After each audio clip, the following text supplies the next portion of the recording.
Hola, buenas tardes. Soy Rodrigo Espinosa, subgerente de marketing de Banco ICE. Y en nombre del banco y de ICE Inversiones les doy la bienvenida a nuestro webinar ¿Qué está ocurriendo en Hong Kong? Hoy nos acompaña Magdalena Guzmán, a quien paso a presentar. Ella es periodista y magíster en Ciencia Política de la Universidad Católica de Chile. Esa es su profesión. La historia, la docencia y los viajes son su pasión. Lleva más de 15 años haciendo cursos y charlas de historia y actualidad, y su fin es despertar la inquietud por descubrir y conocer acontecimientos, costumbres, culturas y lugares diferentes. Magdalena hace clases particulares para quienes quieran viajar a estos lugares y desde hace 3 años organiza y acompaña también viajes grupales a todo el mundo.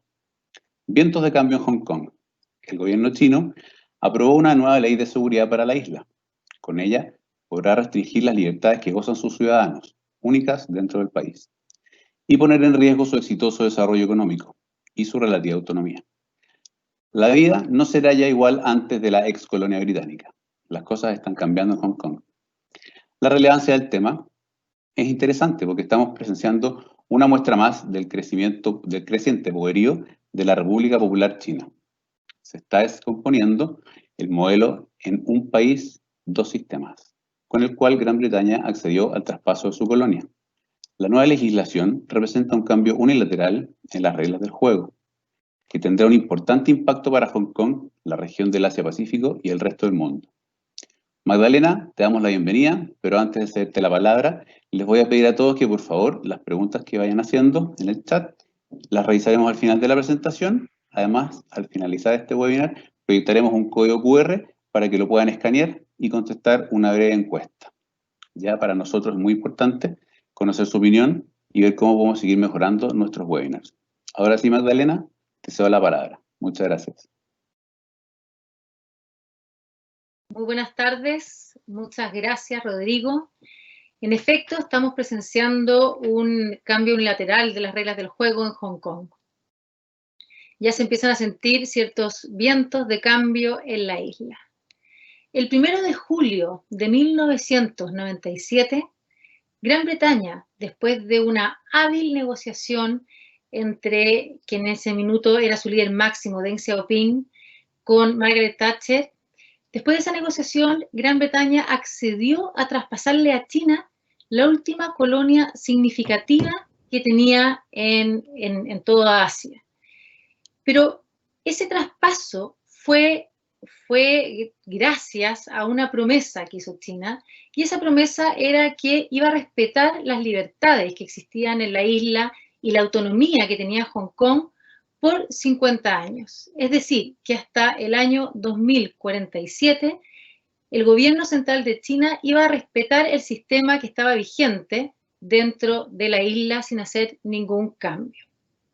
Eso es lo que vemos que ha empezado a cambiar. Pocas horas antes del 1 de julio de este año, el gobierno de China aprobó una nueva ley de seguridad nacional. Y con esta ley empiezan los cambios. Ahora, ¿cuál es la relación que hay entre China y Hong Kong? ¿Por qué debía China respetar todos estos acuerdos? Bueno, Hong Kong actualmente es parte de China desde el año 1997 y hasta 1842 fue también parte de China. El punto es que este siglo XIX no fue un buen siglo para China. Ya a finales del siglo XVIII, en 1793, estaba el sistema imperial en decadencia y estaba Inglaterra, que quería comerciar más con China. Entonces, los ingleses envían una embajada a China a hablar con el emperador Qianlong, que estaba en ese minuto, y le piden que abra los puertos y que les permita mayor facilidad de comercio. En ese minuto los ingleses compraban mucho té y los chinos le exigían el pago en plata. Por lo tanto, había empezado a desajustarse la balanza comercial. Y los ingleses, por eso, tenían tanto apuro, tanta urgencia por tener mejores condiciones comerciales. Ante la negativa del emperador, que no los quiere tratar como iguales, no los quiere tratar como socios comerciales, los ingleses van a empezar a introducir el opio. Y cuando el emperador se da cuenta de los estragos que empieza a hacer el opio en la población que se vuelve adicta, vamos a ver que va a tratar de impedir que los ingleses sigan con este comercio, lo prohíben, y cuando ya los ingleses lo hacen a la fuerza, se va a iniciar la primera guerra del opio. Y es entonces, como consecuencia de esa primera guerra del opio, que es entre 1839 y 1842, que China pierde Hong Kong. Va a perder Hong Kong porque al término de la guerra debe firmar el Tratado de Nanjing. Es un tratado que se considera el primero de varios tratados desiguales. Se le llaman los tratados desiguales y China habla de esta época como el siglo de las humillaciones. En el fondo, una época en que las potencias europeas, Inglaterra, Francia, Alemania, también está Japón, por otra parte, lo obligan a firmar acuerdos comerciales muy desventajosos para el gobierno imperial de China. Entonces, a raíz del primero de estos acuerdos, va a perder la isla de Hong Kong, esta isla que vemos aquí. Luego va a venir la segunda guerra del opio, que va a ser entre 1856 y 1860. Al término de esta guerra hay un nuevo tratado desigual, que es la Convención de Pekín, y ahí va a perder la península Nulón. Y luego los ingleses le van a pedir a China que les arriende todos los nuevos territorios, que es la parte continental, digamos. Entonces, en 3 sucesivas etapas, los ingleses se van a hacer de este territorio que hasta ese minuto había sido China. Y durante todo el resto del siglo XIX, del siglo XX, estos territorios fueron una colonia británica. Pero va pasando el tiempo. En 1949 se instaura la República Popular China con Mao Zedong, y después viene Deng Xiaoping. Y Deng Xiaoping va a tratar de recuperar estos territorios porque empieza a instalarse la idea en el fondo de que esta nueva República Popular China, recién instaurada, tiene que volver a recuperar todos los territorios que ha perdido en este siglo, como le dicen ellos, de las humillaciones. Entre esos estaba Hong Kong, pero también estaba Macao, que había quedado como una colonia portuguesa. Entonces Deng Xiaoping empieza a negociar primero con Inglaterra, porque empieza a ver que ya para el año 1997, se va a terminar el contrato de arriendo, que era de los nuevos territorios, que era por 99 años. Empiezan todas las negociaciones en ese minuto con Margaret Thatcher, y después de un largo periodo van a llegar a un acuerdo. Deng Xiaoping va a encontrar la fórmula para convencer primero a Inglaterra y luego a Portugal para que le devuelvan sus colonias. Y esta fórmula es lo que se conoce como un país, dos sistemas. En el fondo, que está Hong Kong y Macao luego iban a volver a ser parte de un país, de la República Popular China, pero que el gobierno central de China iba a respetar todas las ventajas, todas las condiciones que tenían. Es decir, en el caso de Hong Kong, eso significaba que el sistema, se iba a respetar este sistema económico capitalista bajo el gobierno de China, que tenía un régimen de ideología comunista. Toda esta conversación, este acuerdo bajo la promesa de un país, dos sistemas, va a llevar a la firma de la Declaración Conjunta Sino-Británica de 1984. Y aquí, en el fondo, en esta declaración, se hace la promesa de que durante 50 años se van a respetar todas las libertades y el sistema económico, y que no se van a tocar en el fondo. Entonces, a raíz de estos acuerdos, el año 97, Hong Kong pasa a ser una región administrativa especial. Es decir, dentro de la República Popular China tenemos una organización administrativa que incluye 22 provincias, 4 municipios, que son las ciudades más importantes como Shanghái y Beijing. Tiene otras regiones que son las regiones autónomas, donde hay minorías étnicas como el Tíbet o Xinjiang. Y además, dentro de toda esta configuración administrativa, van a quedar 2 regiones administrativas especiales, que van a tener ciertas condiciones propias. Por ejemplo, una administración, leyes y tribunales independientes, pero todo lo que tiene que ver con la defensa y las relaciones exteriores van a quedar a cargo del gobierno central de la República Popular China. Con este acuerdo, con este modelo de un país dos sistemas, Hong Kong va a poder seguir creciendo como lo había hecho con los ingleses. O sea, dado que durante el periodo que es una colonia británica, tiene certeza jurídica, tiene reglas claras, tiene todas sus leyes en el fondo, en la medida que China respeta todo esto, Hong Kong va a seguir creciendo. Ahora, en 1950, Hong Kong se va a convertir en la década de los 50 se va a convertir en uno de los primeros tigres asiáticos, se va a ver beneficiada por todos los embargos que se le ponen a China después de la guerra de Corea. Entonces Hong Kong empieza a crecer a pasos acelerados. Como digo, primero se convierte en un gran productor de manufactura y luego, con el paso del tiempo, Hong Kong se va a convertir en un importantísimo centro financiero, de hecho uno de los centros financieros más importantes a nivel mundial y hasta hace un mes, digamos, era sin duda el más importante en Asia. Hoy día Hong Kong, a diferencia de lo que sucede en la República Popular China, tiene una economía abierta, de libre mercado, enfocada al sector de servicios, o sea, principalmente comercio, finanzas, telecomunicaciones, y es reconocida a nivel mundial como un centro financiero importante y como un lugar donde existían garantías que se respetaban. De hecho, el año pasado salió segundo lugar en el índice de libertad económica.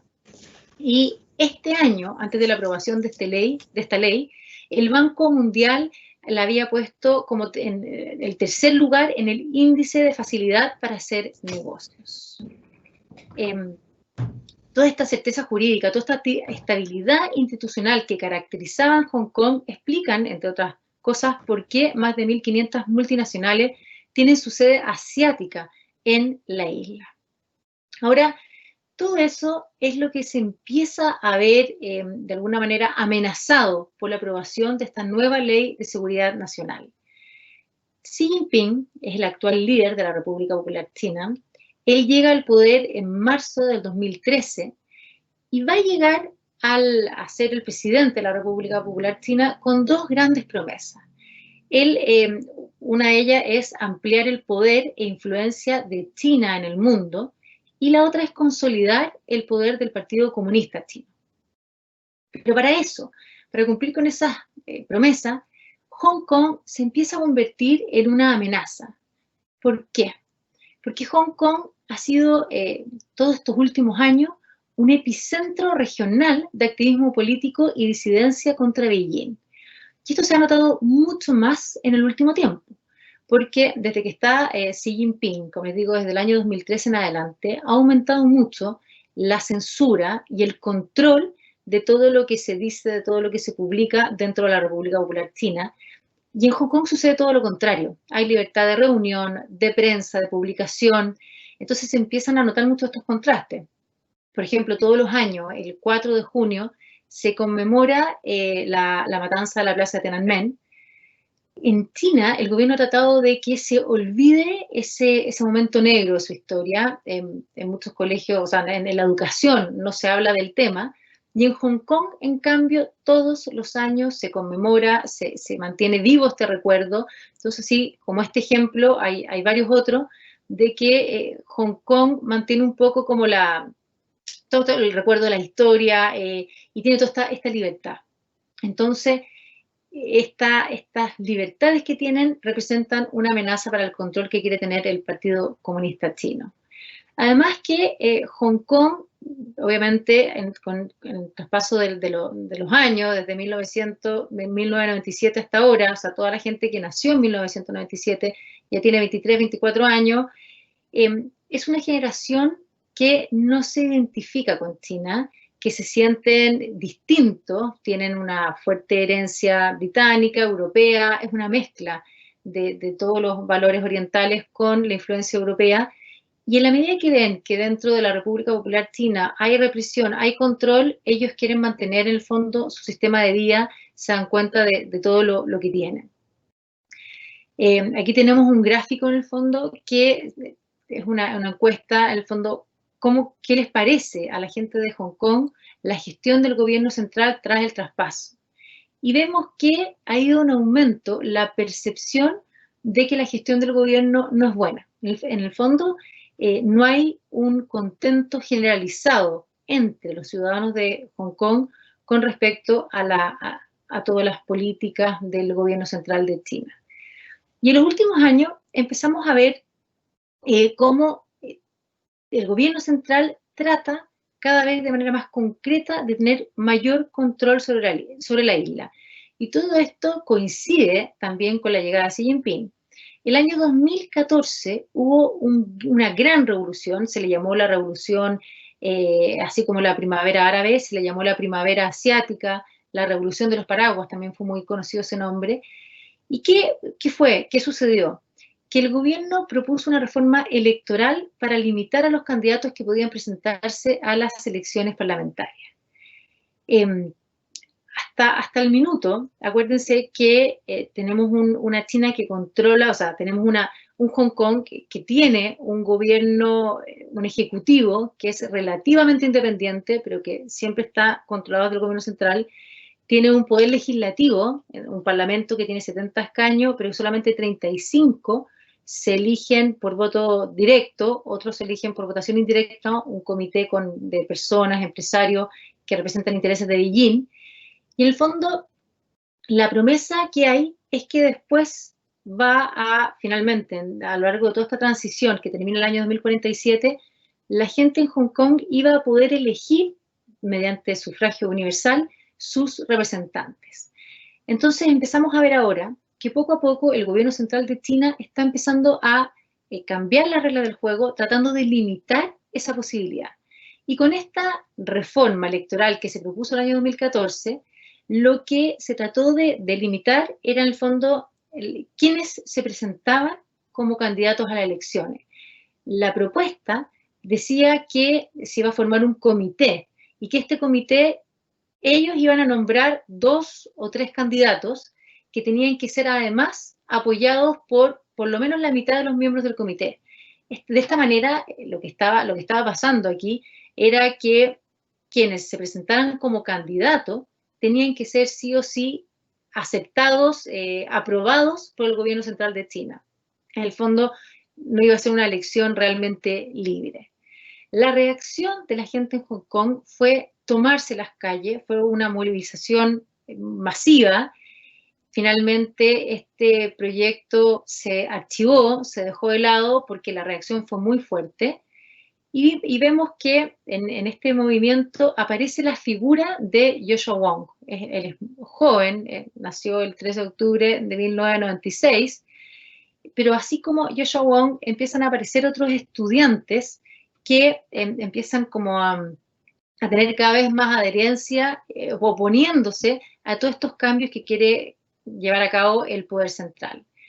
Joshua Wong fundó un movimiento estudiantil, Scholarism, y el año 2016 fundó junto a Nathan Law y Agnes Chow, fundaron un partido político, Demosisto, para precisamente velar por que no se hicieran estos cambios y para velar también para que llegara a un punto en que los hongkoneses pudieran elegir libremente a sus representantes. Bueno, el año pasado hubo nuevamente una protesta masiva. ¿Y qué pasó el año pasado? La ejecutivo, Carrie Lam, que es en el fondo lo que vendría a ser como el gobernador que tenía antes Inglaterra, ella es la representante del poder central, del ejecutivo, ella propuso una ley de extradición. Y con esta ley de extradición se permitía que cualquier persona que representara una amenaza para la seguridad pudiera ser llevada a la China continental y ser juzgada ahí. Y eso claramente se ve como una intervención directa de China, porque de esa manera ya se pierde la libertad que había para manifestarse en la isla, porque eso evidentemente es una manera de tener control sobre la disidencia y contra los activistas. La reacción nuevamente fue feroz de parte de los hongkoneses, salieron a las calles a demostrar su enojo y también su temor ante todos estos cambios que empiezan a mostrar cuál es la voluntad del gobierno central de China. En el fondo, están viendo que se están llevando a cabo diversas acciones que van a empezar a restringir sus libertades. fueron las manifestaciones más masivas de la historia de Hong Kong. Llegaron a tal nivel que incluso Xi Jinping envió tropas, dijo que estaba preparado para contenerla, y al final esto terminó en que se retiró nuevamente la propuesta de ley de extradición. Y esta propuesta de ley de extradición, como les decía, había sido propuesta por el Ejecutivo de Hong Kong, porque Hong Kong tiene una ley básica que vendría a ser como el equivalente a su constitución, que dice que dentro de Hong Kong se deben de realizar y aprobar las leyes para Hong Kong. Y esta es una de las grandes novedades de la Ley de Seguridad Nacional, que esta vez Beijing ya no trató de que fuera el mismo ejecutivo de Hong Kong el que pudiera impulsar los cambios, sino que de alguna manera algunos dicen Beijing perdió la paciencia y ahora desde la capital impusieron una ley que fue aprobada, fue primero preparada en absoluto silencio, no se sabía no se supo ni un detalle de esta legislación hasta que fue aprobada pocas horas antes del 1 de julio. O sea, a últimas horas del 30 de junio de este año se aprobó esta ley de seguridad y que fue una sorpresa porque fue incluso mucho más dura de lo que más se temía, digamos. Esta ley contempla como crímenes la secesión, subversión, el terrorismo y la confabulación con fuerzas extranjeras para poner en riesgo la seguridad nacional. Es decir, todo lo que habían hecho los manifestantes el año 2014, la Revolución de los Paraguas, o el año pasado para oponerse a la ley de extradición, todo el reunirse, en el fondo todas estas acciones hoy día podrían caer dentro de alguno de estos 4 delitos. Y estos 4 delitos tienen de una pena desde 3 años hasta cadena perpetua. Y además, las personas que sean procesadas y condenadas por estos delitos no van a poder ocupar cargos públicos. Entonces, claramente, la intención de esta ley es limitar la oposición, porque quienes sigan oponiéndose o hablando de el autogobierno, la independencia, la autodeterminación, en el fondo se arriesgan a que van a ser perseguidos y que no van a poder presentarse en el futuro a ningún cargo público dentro de Hong Kong. Y eso no es todo. Además, con respecto a los jueces, dice que el Ejecutivo de Hong Kong va a poder designar jueces en los casos de seguridad nacional. O sea, se pierde esta garantía de cierta certeza jurídica que tenía Hong Kong hasta este minuto. Los juicios, incluso en algunos casos, pueden ser a puertas cerradas. Y es más, China va a poder procesar dentro de la China continental los casos muy graves. En el fondo esto podría ser prácticamente lo que se buscaba con la ley de extradición, que cuando hubieran casos de disidencia o activistas políticos que estuvieran haciendo mucho ruido, China podía juzgarlo dentro de la China continental con todo lo que eso implica, que no hay grandes garantías, no son juicios abiertos, se pierde absolutamente digamos, la certeza. Además, se creó una Oficina de Seguridad Nacional en Hong Kong. Esta Oficina de Seguridad Nacional opera sin restricciones legales, va a ser gestionada completamente por funcionarios designados por China. Aquí nuevamente se ve que China interviene directamente, pasando por sobre la ley básica de la isla, y además dice que la Oficina de Seguridad Nacional va a quedar fuera de la jurisdicción de Hong Kong. Y además se crea otro órgano más que va a ser la Comisión de Seguridad Nacional, y esta comisión es la encargada de supervisar toda la elaboración de todas las políticas relacionadas con la nueva ley, y dice que las decisiones que tome la Comisión de Seguridad Nacional no pueden ser desafiadas legalmente. O sea, queda absolutamente, digamos, blindada. Y además, esta ley de seguridad nacional dice que tiene que haber un asesor para el Ejecutivo de Hong Kong. O sea, hoy día tenemos a Carrie Lam, que está en la foto junto a Xi Jinping, y ella es pro-Beijing. Pero si a futuro hubiera un ejecutivo que fuera de otra línea, digamos, tal vez más pro-democracia, va a tener que tomar una serie de decisiones con este asesor que es la voz de la República Popular China en la isla. Esta ley básica, además, prohíbe la interferencia en la gestión de Hong Kong, pero Beijing dice que la seguridad nacional es de competencia del gobierno central. ¿Qué está pasando en el fondo? ¿Cuáles han sido las repercusiones dentro de Hong Kong a raíz de la nueva Ley de Seguridad Nacional? Bueno, naturalmente se van a empezar a perder todas estas garantías legales y la libertad de expresión. Ya se está notando, hoy día ya no hay manifestaciones, hay un tema naturalmente del COVID, que la gente sale menos a las calles, hay una serie de restricciones, de hecho hay una prohibición, ya no pueden haber reuniones de más de 8 personas, pero todo lo que tiene que ver con los medios de comunicación, mucha gente se han ido restringiendo, muchos ciudadanos de Hong Kong han empezado a borrar cosas de sus redes sociales, de Instagram, de Facebook, temiendo represiones, o se empieza a notar cierta como autocensura de la gente por temor a lo que pueda pasar. Se han empezado a desarmar distintos grupos activistas, incluso partidos políticos. El partido político, el de Mosistos, de Nathan Law y de Joshua Wong, se desarmó, temiendo lo que pudiera pasar. Incluso algunos de los líderes más importantes han huido del territorio. Nathan Law se fue ya a Inglaterra, porque probablemente iba a ser uno de los primeros en ser perseguidos. Bueno, también, ¿qué otras cosas han ido sucediendo este periodo de tiempo que no ha sido mucho más que un mes? Han empezado los arrestos de activistas de Hong Kong que estaban afuera, y también activistas y estudiantes pro democracia dentro del país. Hace muy pocos días, hace 2 días, fue el turno de Jimmy Lai, que ha sido como el arresto de más alto perfil. Él es el dueño de un periódico, el Apple Daily, que es bastante conocido, es como un empresario de los medios de comunicación.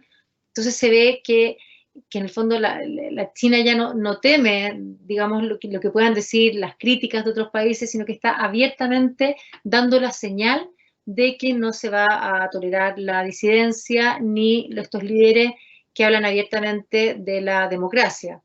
En el caso de Jimmy Lai, había hecho publicaciones en la primera plana del diario, apoyando las manifestaciones del año pasado, hablando en el fondo, el deseo de la isla de tener cada vez más democracia, y eso es lo que está tratando China de contener.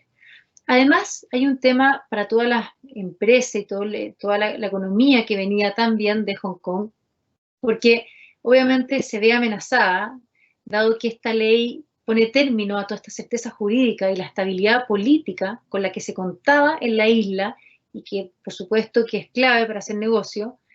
Entonces empieza a perder su atractivo como centro financiero y comercial. Hoy día hay varias empresas que están evaluando tal vez emigrar a Taiwán o sobre todo a Singapur, si es que empiezan a cambiar mucho las cosas y ya no hay ciertas garantías básicas. Esa es una posibilidad bastante posible, digamos, que hay una fuga de empresas. Con respecto a nivel internacional, las reacciones fueron inmediatas. La reacción de Estados Unidos, Reino Unido, la Unión Europea, la OTAN, ante la aprobación de esta ley fue de total preocupación e indignación. Varios países han empezado a suspender sus acuerdos de extradición con Hong Kong. Hasta este minuto, Estados Unidos, Canadá, Australia, Gran Bretaña, Francia y Alemania han anunciado que van a suspender o que no van a renovar sus acuerdos de extradición con Hong Kong. Y Estados Unidos decidió que ya no iba a seguir renovando este trato especial que tenía para la isla. Dice que dado que Hong Kong ya no es autónomo, ya no merece seguir recibiendo este trato especial. Lo que dice Estados Unidos es que con esta ley de seguridad nacional, el fondo Hong Kong es simplemente una continuación de la China continental. Y ahora, estas últimas semanas, Estados Unidos ha empezado también a sancionar a funcionarios de la República Popular China y de Hong Kong que están vinculados con la implementación de la nueva ley. Todas estas reacciones de Estados Unidos se suman a la ya tensa relación que han tenido durante todo el periodo del gobierno de Donald Trump. Ya habíamos tenido entre 2018 y 2020 la guerra comercial, pero hemos visto que este año las tensiones han ido en aumento, ya no solamente en el ámbito comercial y económico, sino también en ámbitos de políticas, derechos humanos, tecnológicos.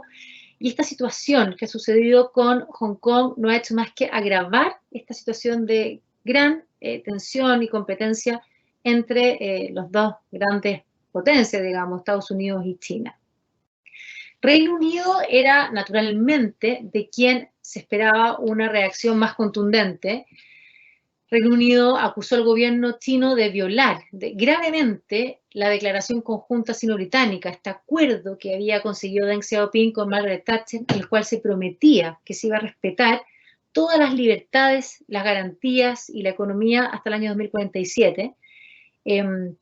También decidió extender el embargo que tenía de armas potencialmente letales. Es un embargo que Inglaterra aplica a China desde la matanza de la Plaza Tiananmen en el año 89. Ahora ha decidido extenderla a Hong Kong, y de alguna manera el mensaje que está dando es similar al que está dando Estados Unidos. De alguna manera lo que dicen con estas medidas es, ya no ven que Hong Kong sea tenga ciertas condiciones y garantías especiales, sino que se está como actuando de la misma manera que se actúa en el resto del país. Y además, lo que es más importante, Reino Unido prometió un gran salvavidas para los ciudadanos de Hong Kong amenazados por el creciente control chino. Los hongkoneses, mientras eran parte de la colonia británica, digamos, cuando Hong Kong todavía era colonia británica antes de 1997, no tenían la ciudadanía inglesa, pero tenían el derecho a solicitar la nacionalidad británica de ultramar. Entonces, lo que está haciendo ahora Inglaterra es volver a ofrecerle a todas las personas que nacieron antes de 1997 la posibilidad de volver a solicitar esta nacionalidad británica de ultramar, que si bien no los hace inmediatamente residentes o ciudadanos de Inglaterra, sí les entrega un pasaporte del Fondo Británico de Ultramar, y les da acceso a las embajadas y los consulados en distintos lugares del mundo. Hasta en el fondo, todos los que ya tenían este pasaporte especial no tenían derecho a vivir ni a trabajar en Inglaterra. Pero esto también es una de las cosas que se ha anunciado que podría cambiar, que en el fondo se le va a permitir a todos los que nacieron antes del 97 que puedan volver a solicitar este estatus, y además que se van a empezar a mejorar los derechos que lleva aparejado. Y entre eso, lo más importante es que va a ser un pasaporte que va a durar 12 meses, pero que se puede prorrogar fácilmente y que les va a permitir trabajar y vivir en Reino Unido.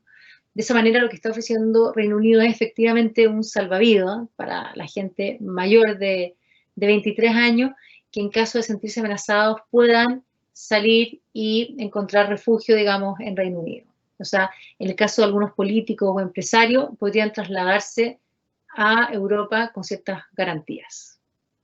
Ahora, esta medida de rescate es, hasta el minuto, es la mejor medida, en el fondo, una de las maneras más, de alguna manera concreta, de rechazar esta agresión, y al mismo tiempo que beneficia a la gente de Hong Kong, porque les promete una salida. El problema es que no es suficiente, porque toda la gente que nació después de 1997 se queda sin esta posibilidad. Entonces uno ve cuáles son las medidas a través de las cuales los países pueden rechazar esta agresión, porque todos han manifestado indignación, preocupación, y la verdad es que lo que hemos visto hasta ahora son las sanciones de Estados Unidos y de otros países, pero el problema es que hasta este minuto las sanciones finalmente afectan a los mismos ciudadanos. Si es que Estados Unidos le quita el estatus especial, afecta a la economía de Hong Kong. No son medidas o sanciones que van en contra del gobierno central. Esta medida de rescate, como la de Inglaterra, sí es una alternativa, pero bastante limitada.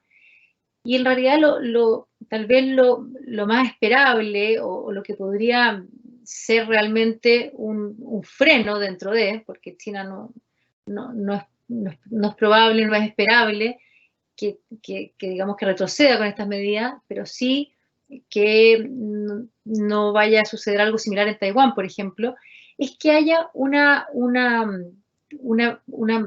sanción diplomática, en el fondo una respuesta global coordinada.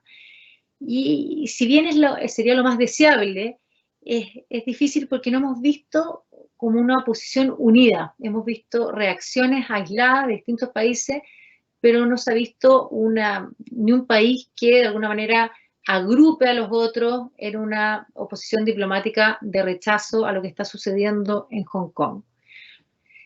Lo preocupante también es que con esta, de alguna manera, violación a la promesa que había hecho de respetar un país, dos sistemas, el que se podría ver sumamente afectado también es Taiwán, porque Taiwán es considerado por China como una provincia rebelde, pero Taiwán por su parte sienten que en el fondo son una economía, un país independiente.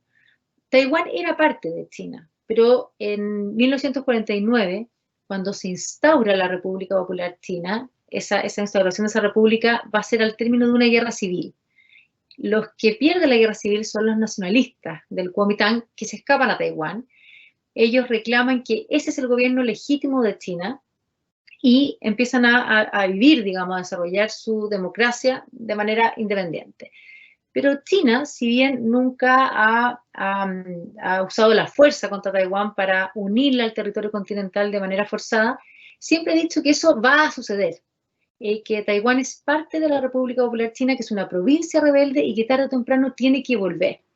Entonces, hasta el año pasado, lo que se pensaba que iba a suceder era que China le ofreciera a Taiwán este mismo modelo de un país, dos sistemas. En el fondo, que fuera parte de la República Popular China, pero que se iba a respetar su democracia, sus instituciones y su economía. Al ver lo que está sucediendo en Hong Kong, queda claro que esto no va a ser así. Entonces aquí en Taiwán se abre la gran interrogante de finalmente cómo se va a resolver este tema de esta provincia rebelde que China dice que de todas formas tiene que volver a ser parte de la República Popular China. Hoy día Taiwán es un refugio para muchos disidentes chinos y muchos hongkoneses. O sea, ya se vio, por ejemplo, en 1989, con lo de Tiananmen, muchos chinos emigraron. Cuando han habido problemas económicos, gente busca refugio en Taiwán. Y en los últimos meses, las solicitudes de hongkoneses para encontrar refugio en Taiwán han aumentado considerablemente. La actual presidenta de Taiwán es de un partido pro-independencia, en el fondo de mayor autonomía, y eso molesta mucho a China, quien le ha dicho muchas veces que quiere en el fondo establecer negociaciones. Y cada vez que Xi Jinping habla de estas negociaciones, Tsai Ing-wen, que es la presidenta, responde que perfecto, pero en un plano de igualdad. Entonces tenemos este tema de Taiwán, este tema de Hong Kong, que vemos cómo China está cambiando las reglas del juego, lo que está sucediendo, que realmente ya se han empezado a llevar a cabo una serie de arrestos, se han empezado a tomar medidas concretas aplicando la ley, y vemos que queda este gran tema por resolver, que es Taiwán, que es una gran interrogante. Bueno, todo esto que está sucediendo no se puede entender como algo aislado. Esto es parte de un proceso que ya viene hace tiempo tomando fuerza. Beijing se puede decir que está viviendo una transformación histórica. China ya lleva un tiempo preparándose para reclamar el lugar que siente que le corresponde en el mundo. Cuando Deng Xiaoping hablaba de hablaba de este ascenso pacífico y de un mundo armonioso, lo que Deng Xiaoping decía, tenemos que hacernos fuertes para poder tener la fuerza y luego ocupar este lugar de potencia central. Y esto es lo que venía sucediendo, esta la idea de Deng Xiaoping, luego fue continuada por Jiang Zemin, por Hu Jintao, y con Xi Jinping han empezado a cambiar mucho las cosas. Hemos empezado a ver una China que tiene una actitud mucho más confiada, mucho más asertiva. Vemos que de alguna manera empieza a reclamar este lugar que ellos sienten que le corresponde en el mundo. Y ese lugar es, como les decía recién, este lugar de potencia central que se pierde con el declive, la decadencia del sistema imperial. Cuando la China imperial empieza a decaer, empieza a perder fuerza, empiezan a entrar las potencias europeas, entre ellas Inglaterra, que se queda con la isla Hong Kong, con otros territorios, y China se ve debilitada y de alguna manera pierde toda su cohesión. Entonces lo que vemos ahora es una China que reclama su lugar, que se siente fuerte, que empezamos a ver que reclama espacios políticos, económicos, su política exterior es bien asertiva, cada día más agresiva en el fondo, y todo esto se puede enmarcar dentro de una visión de China de que no puede tener gobiernos débiles ni territorios que desafíen el poder central. Y en este sentido, vemos que si es que Hong Kong quiere mostrarse como una isla donde hay libertad, donde no se aplican las reglas que se aplican al poder central, se ve de alguna manera como una amenaza a este poder central. Y eso es en el fondo lo que está sucediendo, lo que vemos hoy día, que como les digo, es parte de un proceso histórico mucho más amplio, en el cual Beijing está decidido a preservar esta identidad y de mantener gobiernos firmes y un territorio unido que lo pueda permitir ocupar el lugar que le corresponde en el mundo y que el Partido Comunista, que hoy tiene todo el poder, no se vea en ningún caso amenazado. Rodrigo, lo voy a dejar con espacio para preguntas. Entiendo que se podían hacer distintas preguntas en el chat. No sé si tengan preguntas para ir viendo ciertos temas en particular. Sí, mira, tenemos varias preguntas y, a ver, vamos a hacer una preselección, pero, a ver, partimos con una. ¿Influye el COVID en todo lo que está pasando en Hong Kong? De todas maneras, el COVID yo creo que influye en dos maneras particulares. Por una parte, a ver, China el año pasado venía muy bien, venía con una economía que ya sabemos que es un actor, o sea, la segunda economía más grande del mundo, venía fortaleciendo sus fuerzas armadas, venía con esto que les acababa de decir recién, como mostrando mucha más confianza en sí mismo. Xi Jinping, desde que llegó al poder, ha impulsado este plan económico, una franja, una ruta, y estábamos viendo cómo se estaba desarrollando, como China ya había iniciado una serie de proyectos, oleoductos, líneas férreas, una serie de proyectos de concesiones, de infraestructura en toda Asia, en África, también muchos acuerdos con distintos países de América Latina, estaba en un muy buen momento, hasta finales del año pasado que empieza a pasar todo esto del COVID.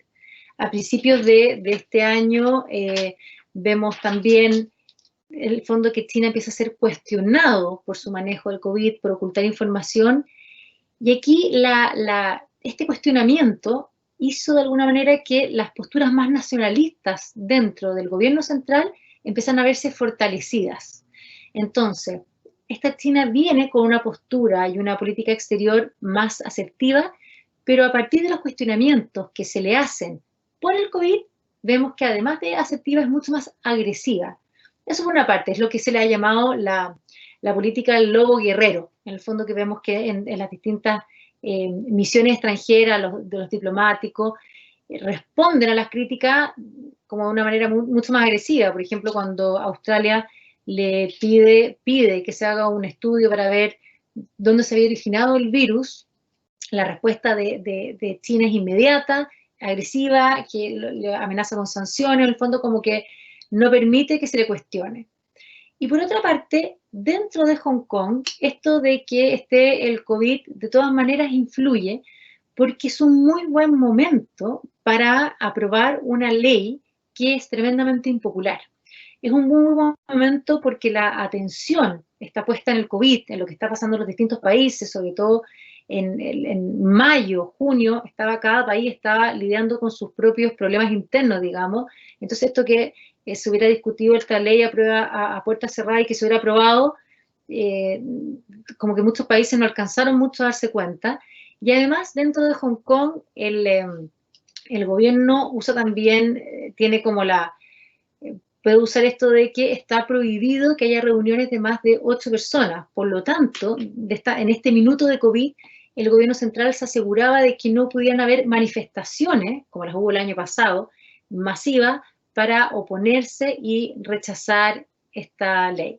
Así que yo creo que el COVID de todas maneras influye y favorece a China, al gobierno de Xi Jinping, para que en este minuto hayan pasado esta ley sin que se haya sonado tanto. En el fondo, todas las reacciones ya fueron posteriores, una vez que la ley ya estaba aprobada. Ya, a ver, tenemos otra. ¿Por qué el gobierno chino ha puesto tanto empeño en controlar lo que sucede en Hong Kong? Bueno, porque Hong Kong representa una amenaza en el sentido de que, como les decía, tiene una sociedad civil muy activa, con muchos derechos. La juventud en Hong Kong es distinta a la juventud china en el sentido de que tiene acceso a las redes sociales, acceso a Internet sin estos cortafuegos, sin todas estas limitantes. Entonces es una juventud que se empieza a sentir de alguna manera más lejana a China y que tiene todas las herramientas como para cuestionar ciertas medidas, cierto control. Entonces lo que China teme en el fondo, ¿por qué tiene tanto empeño en controlar Hong Kong? Porque Hong Kong podría ser un poco el lugar por donde entran estas nuevas ideas o sobre todo demandas de mayor libertad a la China continental. Entonces, cómo tener un país entero bajo su control y que no cuestione el gobierno central. Además que tenemos otro tema en Hong Kong, que este año había elecciones legislativas. En septiembre de este año estaban previstas las elecciones legislativas. El poder legislativo tiene solamente 70 asientos. En este minuto, de estos 70 hay 43 que están ocupados por personas que son pro Beijing. Pero las elecciones eran el 6 de septiembre y se creía firmemente que en este minuto iban a ganar la mayoría de los candidatos que eran anti-Beijing, es decir, pro-democracia. El año pasado, en noviembre, hubo elecciones distritales, que es como elecciones municipales, donde los partidos y los candidatos pro-democracia arrasaron. Y eso fue una novedad. O sea, participó por lo menos más del 70% del padrón electoral, tuvo una participación histórica. Ganaron, además de toda la participación, la mayoría la obtuvieron los pro-democracia. Entonces, China está viendo que realmente hay una capa, como todo este descontento que se vio en las calles, se está capitalizando en las urnas. Y esta elección que venía en septiembre, imagínense que hubiera ganado la mayoría pro democracia, era una señal muy fuerte hacia el gobierno central. Bueno, y estas elecciones con un poco la excusa de la emergencia extrema sanitaria del COVID fueron postergadas un año más. Es decir, las elecciones que estaban previstas para el 6 de septiembre de este año quedan postergadas para el 5 de septiembre del próximo año. Y esto pone de manifiesto que de alguna manera China está preocupado de que hay una oposición y hay un grupo pro democracia que está, en el fondo, que está tomando mucha fuerza en la isla. Y esa es una gran amenaza para el monopolio de poder del Partido Comunista. Ok. Tenemos otra que dice, ¿qué tanto pesa Hong Kong en el PIB chino? Bueno, cada vez menos. Cuando en 1997 el Producto Interno Bruto de Hong Kong representaba alrededor del 18% del total de China. Hoy día es menos del 4%, hoy día es alrededor del 2,9%. Antes Hong Kong era muy importante, ahora menos, y ahora hay otras ciudades que son relevantes. Por lo tanto, eso también demuestra que de alguna manera el costo para China de tomar este tipo de medidas hoy, si bien China sabe que puede de alguna manera espantar a ciertas multinacionales o que podría perder Hong Kong competitividad como un centro financiero de nivel mundial, si es que eso llegara a suceder, que es probable que suceda, ya no tiene tanto impacto como lo hubiese tenido en 1997, impacto en la economía de China. Ya, a ver, creo que estamos bien con el tiempo. Vamos con otra. ¿Cómo podría impactarse Chile con la transformación que está viviendo Hong Kong? ¿Cómo podría, perdón, me la podría repetir? Impactarse Chile con la transformación que está viviendo Hong Kong. O sea, yo creo que tanto Chile como todo el resto de los países, lo que nos impacta, más que el hecho de Hong Kong en sí mismo, es esta demostración de cómo se empezará a comportar China. Porque China, hasta, como les decía, hasta la época de Xi Jinping, venía creciendo mucho, venía fortaleciendo, pero sin cambiar las reglas del juego. En el fondo, China se estaba fortaleciendo usando el contexto existente, que son las reglas del juego más bien impuestas por Estados Unidos, un sistema de ciertos valores democráticos, liberales. Y cuando vemos que China ya se siente suficientemente fuerte, vemos que ya de alguna manera no teme la sanción internacional cuando toma medidas fuera de este marco. Entonces, ¿cómo nos afecta a nosotros como Chile? Vamos a ver que, bueno, claramente el sistema internacional empieza a cambiar y yo creo que vamos a empezar a entrar a una fase de mayor inestabilidad. Porque China ya se siente, China y lo que hemos visto que se ha acercado en el último tiempo a Rusia, de alguna manera empiezan a hacerle un contrapeso a Estados Unidos. Acuérdense que Estados Unidos, desde la caída de la Unión Soviética, por los próximos, toda la década de 1990, tiene un momento, como le dicen, el momento unipolar, que pone las reglas del juego y que todo el resto de los países un poco se alinean con eso.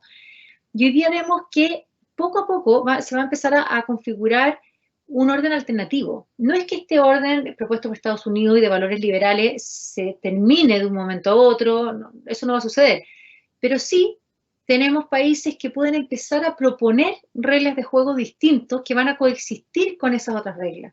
Entonces, eso obviamente nos va a llevar un periodo de ajuste en muchos países, aunque no les gusta, van a empezar como a sentir esta sensación que tienen que escoger entre uno y otro, y eso nos puede afectar en el fondo, que en esta pugna entre China, Estados Unidos, nos veamos afectados en términos comerciales o distintos ámbitos, pero que Hong Kong nos afecte directamente a nosotros, no.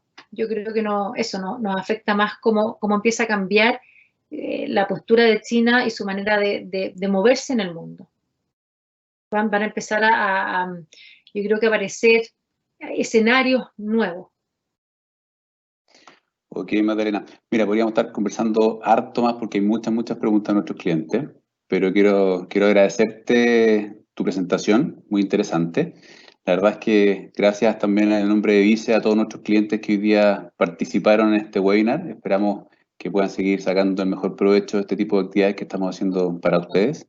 Y en pantalla van a poder ver también el código QR que les había comentado al principio, para que por favor lo puedan escanear y responder la encuesta, que no les va a tomar más de 2 minutos, pero que es muy importante para nosotros para poder seguir mejorando, digamos, cada uno de estos eventos. Con esto me despido y espero que nos veamos muy pronto en los próximos eventos. Magdalena, muchas gracias, que estén muy bien, buenas noches. Muchas gracias, Banco Vice. Buenas noches. Chao, chao.